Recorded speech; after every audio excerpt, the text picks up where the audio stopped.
अरहन्ताणम् नमो अरहन्ताणम् नमो अरहन्ताणम्। चित्त की तीसरी अवस्था है शांत, जहां चेतना बिल्कुल शांत, मन बिल्कुल शांत हो जाता है। यह है हमारी चित्त की निर्विकल्प अवस्था, जिस अवस्था में कोई विकल्प नहीं होता, कोई विचार नहीं होता। तीसरी अवस्था की बात एक साधना की, विशेष साधना की बात है। निर्विकल्प रहना बहुत बड़ी बात है, इसे मैं छोड़ ही दूं।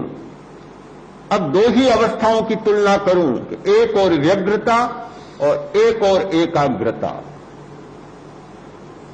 तो मुझे वह एक संस्कृत का श्लोक याद आता है कि वाम करे में, दक्षिण करे में, बाएं हाथ में गधा है और दाएं हाथ में घोड़ा है।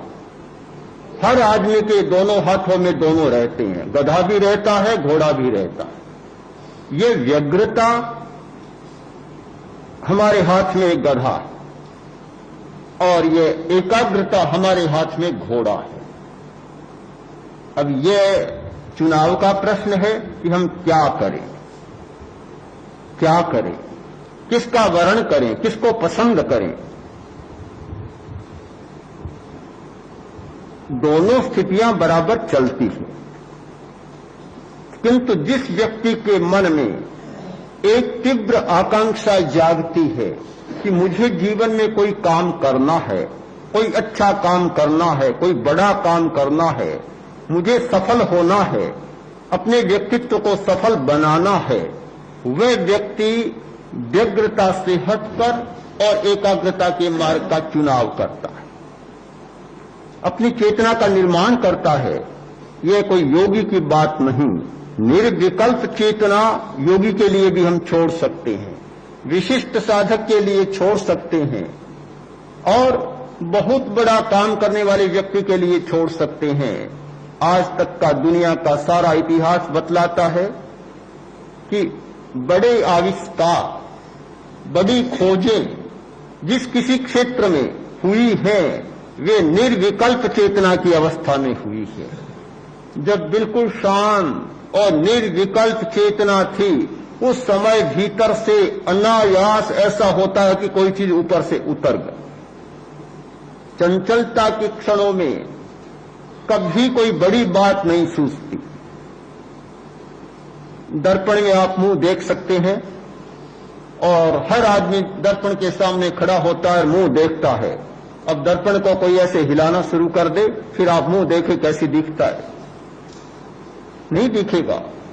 चंचल दर्पण में अपने मुंह को नहीं देखा जा सकता, चंचलता की स्थिति में अपने व्यक्तित्व को भी नहीं देखा जा सकता, व्यक्तित्व को नहीं समझा जा सकता। हमारी बहुत सारी गलत मान्यताएं, हमारे बहुत सारे गलत विचार और हमारे बहुत सारे गलत निर्णय वे चंचलता के क्षणों में होते। जब वह दर्पण स्थिर हो जाता है तो अपना प्रतिबिंब देखा जा सकता है, अपने आप को ठीक ढंग से देखा जा सकता है। तो दो स्थितियां हैं, वे हर व्यक्ति के जीवन को प्रभावित करती हैं। अब प्रश्न होगा, एकाग्रता बहुत अच्छी और निर्विकल्प अवस्था, शांत अवस्था उससे भी अच्छी, पर एकाग्रता प्राप्त कैसे हो, कैसे प्राप्त की जा सकती है, यह भी एक प्रश्न है स्वाभाविक। उसका उपाय है कि एक बिंदु पर, एक विचार पर टिकने का अभ्यास।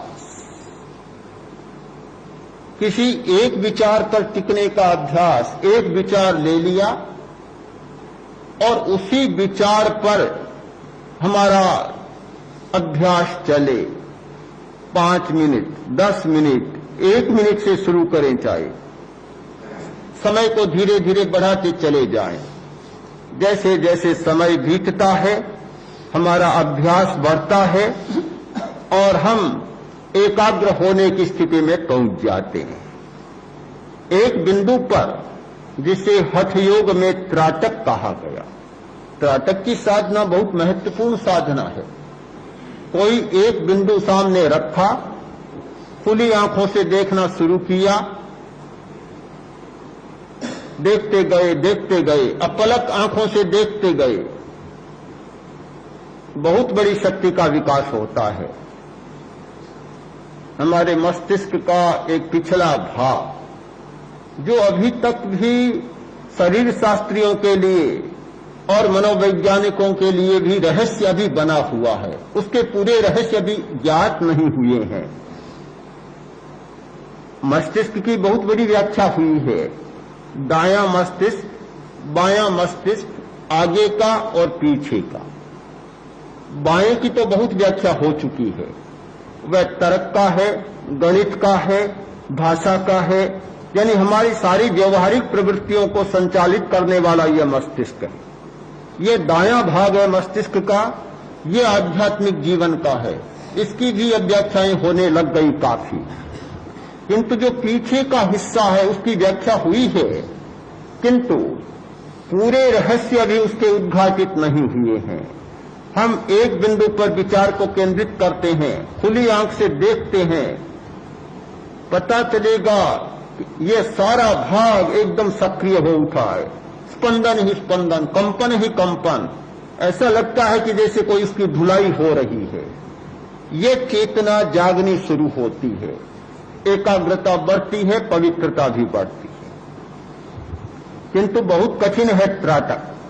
खुली आंखों से त्राटक करना बिना गुरु के निर्देशन के संभव नहीं है। कोई करता है तो आंखें भी खराब होती है और कठिनाइयां भी बढ़ जाती है। इसीलिए बिना गुरु के निर्देशन के बिना करना भी नहीं चाहिए। किंतु उससे सरल उपाय है अंतस्त्राटक, यानी भीतर में देखना, आंखें बंद और भीतर में देखना शुरू किया, किसी एक स्थान को चुन लिया।